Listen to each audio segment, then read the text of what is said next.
Good morning. Tara, basa na tayo nating libro guys. Magandang balita. Biblia. 26 December 2024. Nandito na tayo sa Aklat ng Gawa. Chapter 27. Naglakbay si Pablo papuntang Roma. Pakisabayan ako ng basa guys nang pari-pareho tayo dito matuto sa salita ng Diyos at sa history na rin ni Jesus. Bilisan na natin para matapos natin yung Aklat ng Gawa kasi hanggang chapter 28 lang naman ito eh. So tapusin natin ngayong araw na to. Para bukas is nasa Roma na tayo. Naglakbay si Pablo papuntang Roma. Gawa chapter 27 verse 1 na mapagpasyahan dapat kami maglayag papuntang Italia. Si Pablo at ang ilan pang bilanggo ay ipinailalim sa pamamahala ni Julio, isang kapitan ng hukbong Romano na tinatawag na mga sundalo ng emperador. Verse 2, sumakay kami sa isang barkong galing sa Adramitio papunta sa lalawigan ng Asia. At naglakbay kami kasama si Aristarco na taga Tesalonicang nakatira sa Macedonia. Verse 3, kinabukasan dumaong kami sa Sidon, naging magaan ang loob ni Julio kay Pablo, pinahintulutan niya itong makadalaw sa kanyang mga kaibigan o pamatulungan siya sa kanyang mga pangangailangan. Verse 4, mula roon ay naglakbay kaming muli at dahil sa pasalungat ang hangin, kami namaybay sa gawing silangan ng Sipros upang kumubli.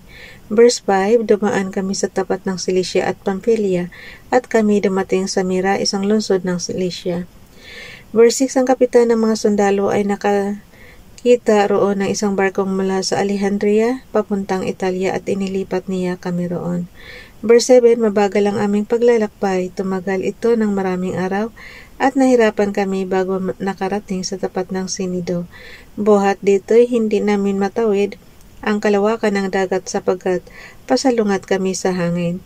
Kaya't nagpunta kami sa silangan ng Creta, nakubli sa hangin at sa tapat ng Salmon. Verse 8, matyaga kaming namaybay sa tabi hanggang sa marating namin ang pook na tinatawag na mabuting daungan na malapit sa bayan ng Lasea. Verse 9, mahabang panahon na kaming naglalakbay, mapanganib na ang magpatuloy dahil nakaraan na ang araw ng pag-aayuno, kaya't pinagpayuhan sila ni Pablo. Verse 10, sabi niya, mga Ginoo, sa tingin ko'y mapanganib na ang maglakbay mula ngayon at maaaring mapinsala ang mga kargamento at ang barko. At nanganganib pati ang buhay natin. Verse 11, ngunit higit na pinahalagahan ng kapitan ng mga sundalo ang salita ng may-ari at kapitan ng barko kaysa sa payo ni Pablo.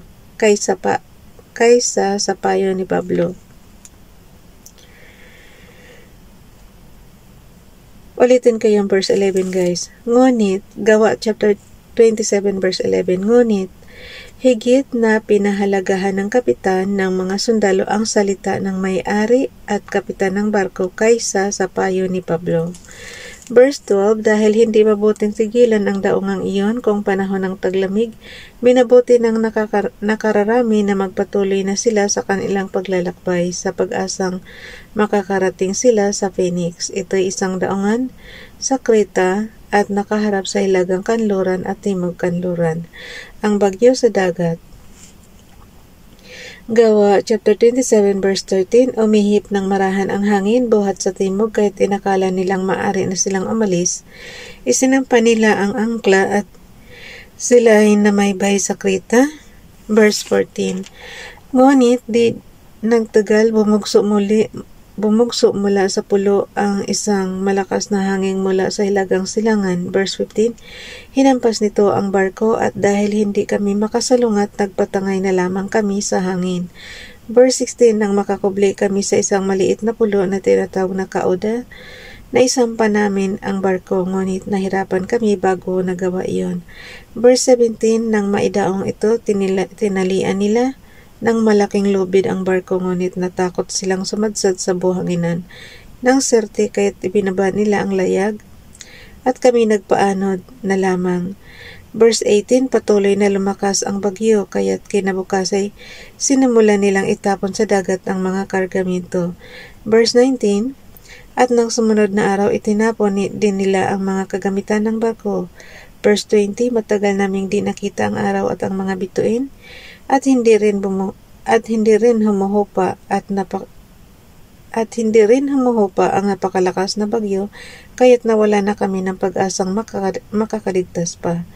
Verse 21, dahil matagal nang hindi kumakain ang mga nasa barko, tumayo si Pablo at nagsalita, "Mga kasama, kung nakinig lamang tayo sa akin at di tayo umalis sa Kreta, hindi sana natin inabot ang ganito." Verse 22, ito ngayon ang payo ko, lakasan ninyo ang inyong loob sapagkat walang mamamatay isa man sa inyo, kaya nga lamang mawawasak ang barko. Verse 23, nagpakita sa akin kagabi ang isang anghel ng Diyos, ang Diyos na sinasamba ko at pinaglilingkuran. Verse 24, sinabi niya sa akin, huwag kang matakot, Pablo, dapat kang humarap sa emperador, alang-alang sa iyo'y ililigtas ng Diyos ang lahat ng mga kasama mong naglalakbay. Verse 25, kaya tibayan ninyo ang inyong loob, mga kasama, na nanalig ako sa Diyos na mangyayari ang lahat ayon sa sinabi niya sa akin. Verse 26, kaya lamang mapapadpad tayo sa isang pulo. Verse 27, pagkalipas ng 2 linggo sa gitna ng dagat, napadpad kami sa dagat Mediteraneo. Nang maghahating gabi na, napuna ng mga marinero na nalalapit na kami sa pampang. Verse 28, sinukat nila ang tubig at nakitang may 40 metro ang lalim nito, at pagsulong pa nila ng bahagya ay muli nilang sinukat at nakitang may 30 metro na lamang. Verse 29, sa takot na sumadsad kami sa batuhan, inihulog nila ang 4 na angkla sa hulihan ng barko at ipinanalangin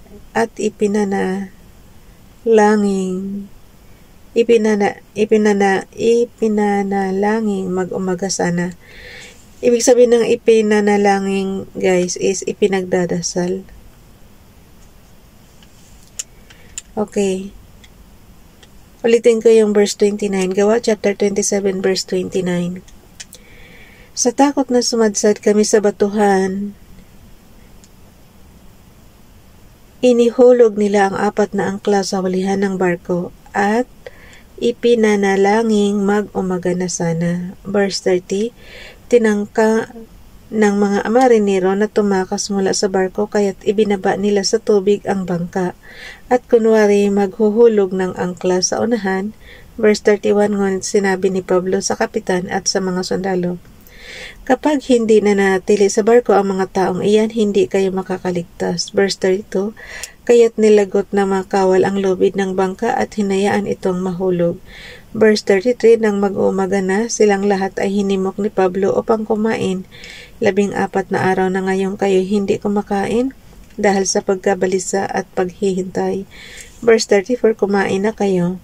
Kailangan ninyo ito upang kayo makaligtas, hindi maano ang sinuman sa inyo. Verse 35, at pagkasabi nito, kumuha siya ng tinapay at sa harapan ng lahat ay nagpasalamat sa Diyos. Pinagpira-piraso ang tinapay at kumain. Verse 36, lumakas ang loob ng lahat at sila'y kumain din. Verse 37, lahat ay 276 katao. Verse 38, nang mabusog sila, itinapon nila sa dagat ang kargang trigo upang gumaan ang barko. Ang pagkawasak ng barko. Gawa chapter 27 verse 39, nang mag-umaga na, nakatanaw sila ng lupa, ngunit hindi nila alam kung anong lugar iyon. Napansin nila ang isang dalampasigan at binalak nilang igawi doon ang barko kung maaari. Verse 40, kaya't pinutol nila ang tali ng mga angkla at iniwanan ang mga ito sa dagat. Kinalag din nila ang mga tali ng timon at itinaas ang layag sa unahang upang ang barko itulak ng hangin papunta sa dalampasigan. Verse 41, ngunit nasadsad ang barko sa parteng mababaw, bumaon ang unahan ng barko kaya't hindi makaalis. Samantala, ang hulihan naman ay nawasak dahil sa kahahampas ng malakas na alon. Verse 42, binalak ng mga kawal na patayin ang mga bilanggo upang walang makalangoy at makatakas. Verse 43, subalit nais ng kapitan ng mga kawal na iligtas si Pablo, kaya pinagbawalan nito ang mga kawal, sa halip pinatalon niya sa tubig ang lahat ng marunong lumangoy upang makarating sa pampang. Verse 44, ang iba'y inutusan niyang sumunod na nakahawak sa mga tabla o piraso ng barko at kaming lahat ay nakarating sa dalampasigan. Gawa chapter 28 sa Malta.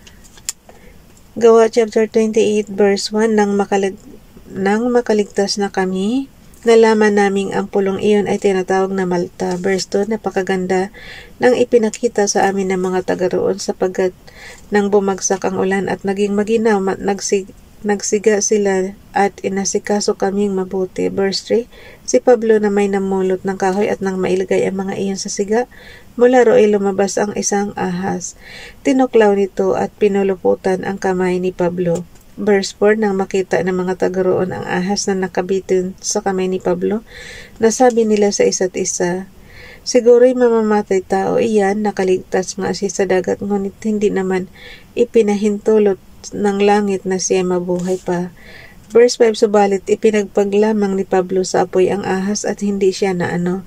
Verse 6, hinihintay nilang mamaga si Pablo o kaya'y biglang mabuhal at mamatay. Nang matagal na silang naghihintay at walang namang nangyayari sa kanya, nagbago sila ng akala. Siya ay isang Diyos, sabi nila. Verse 7, ang pinuno sa pulong iyon ay isang nagngangalang Publio.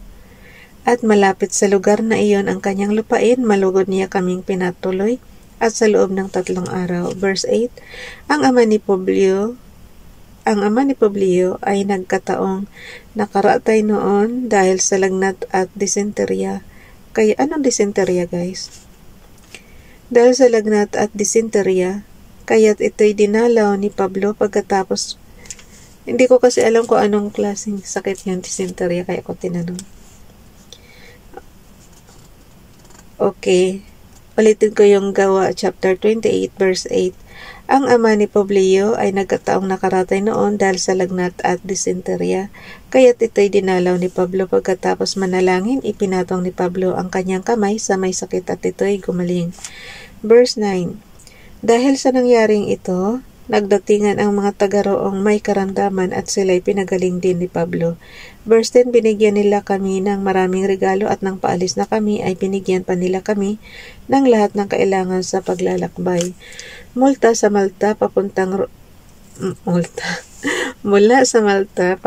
Roma. Sabayan ako ng basa, guys, kasi minsan talaga na yung pagbasa ko. Buti na lang mabilis tayong nakakabawi sa mali. Okay, mula sa Malta papuntang Roma. Gawa chapter 28 verse 11, 3 buwan ang nagdaan bago kami nakaalis doon, sakay ng isang barkong nagpalipas din ng taglamig sa pulo. Kambal ng Diyos ang pangalan ng barkong ito na nagmula sa Alejandria. Verse 12, dumaong kami sa Siracusa at tumigil doon ng 3 araw. Verse 13, nagpatuloy kami ng paglalakbay at dumating sa Regio. Kinabukas ay umihip ang hangin mula sa timog at nakarating kami sa Puteoli sa loob lamang ng 2 araw. Verse 14, may natagpuan kami rong mga kapatid at inanyayahan nila kaming tumigil doon ng 1 linggo. Mula ro'y ipinagpatuloy namin ang huling bahagi ng aming paglalakbay papuntang Roma. Verse 15, nabalitaan ng mga kapatid sa Roma ang tungkol sa amin, kaya't pumaroon sila sa Foro de Appio at sa 3 tabernas upang kami salubungin. Nang makita sila ni Pablo, nagpasalamat siya sa Diyos at lumakas naman ang kanyang loob. Sa Roma, Gawa chapter 28 verse 16, pagdating namin sa Roma, si Pablo ay pinahintulotang umupa ng sariling tirahan kasama ang isang kawal na magbabantay sa kanya. Verse 17, makaraan ang 3 araw, inanyayahan ni Pablo sa isang pulong ang mga pangunahing Hudyo sa lungsod. Nang magtipon na sila, sinabi niya, mga kapatid, kahit na ako'y walang ginawa laban sa ating bansa o sa mga kaugalian ng ating mga ninuno, hinuli ako sa Jerusalem at idinimanda sa kinatawan ng pamahalaang Romano. Verse 18, matapos akong litisin, ako sana'y palalayain na sapagkat wala naman akong ginawang dapat parusahan ng kamatayan. Verse 19, ngunit tumutol ang mga Hudyo, kaya't napilitan akong dumulog sa emperador. Gayunman, wala akong paratang laban sa aking mga kababayan. Verse 20, nakagapos ako sa kadinang ito dahil kay Jesus na siyang pag-asa ng Israel. Iyan ang dahilan kung bakit hiniling kong makausap kayo. Verse 21, sagot nila, wala kaming natatanggap na sulat buhat sa Judea, tungkol sa iyo at sa kababayan man nating naparito ay walang nagbabalita o nagsasalita ng anuman laban sa iyo. Verse 22, gayon man nais naming mapakinggan kung ano ang masasabi mo, sapagkat alam namin kahit saan ay marami ang sinasabi ng mga tao laban sa siktang ito. Gawa chapter 28 verse 23. Kaya't nagtakda sila ng araw, marami ngang pumunta sa tinitirhan ni Pablo. Pagsapit ng araw na iyon, maghapon siyang nagpaliwanag sa kanila at nagpatotoo tungkol sa kaharian ng Diyos sa pamamagitan ng kautusan ni Moises at ng mga sinulat ng mga propeta. Sinikap niyang papaniwalain sila kay Jesus. Verse 24, may naniwala at mayroon din namang hindi naniwala sa kanyang sinabi. Verse 35, kaya't nang hindi sila magkaisa, sila'y umalis matapos sabihin ni Pablo ang ganitong pangungusap. Tama ang sinabi ng Espiritu Santo sa inyong mga ninuno sa pamamagitan ni Propeta Isaias. Verse 36, pumunta ka sa mga taong ito at sabihin mo sa kanila, makinig man kayo ng makinig ay hindi kayo makakaunawa at tumingin man kayo ng tumingin ay hindi kayo makakakita. Verse 27, sapagkat napakatigas ng mga puso ng taong ito. Mahirap makarinig ang kanilang mga tainga at ipinikit nila ang kanilang mga mata. Sapagkat ayaw nilang makakita ang kanilang mga mata, makarinig ang kanilang mga tainga at makaunawa ang kanilang mga pag-iisip. Kung ganoon, sana'y nagbalik loob kayo sa akin at kayo naman ay aking pagagalingin, sabi ng Panginoon. Gawa chapter 28 verse 28 to 29, idinagdag pa ni Pablo, sinasabi ko sa inyo, ipinahayag na sa mga hintil ang kaligtasang ito na mula sa Diyos at diringgin nila ito. Gawa chapter 28 verse 30, humigit kumulang sa 2 taong nanirahan sa Pablo. Humigit kumulang, yung verse 30 guys, humigit kumulang sa 2 taong nanirahan si Pablo sa Roma sa bahay na kanyang inuupahan at tinatanggap niya ang lahat ng pupunta sa kanya. Gawa chapter 28 verse 31, last verse na ito guys, Gawa chapter 28 verse 31, siya'y buong tapang at malayang nangangaral tungkol sa kaharian ng Diyos at sa Panginoong Hesukristo. So, hanggang dito na lang guys, at bukas ay aklat na tayo ng Roma. Kunti na lang talaga. Bye everyone, God bless.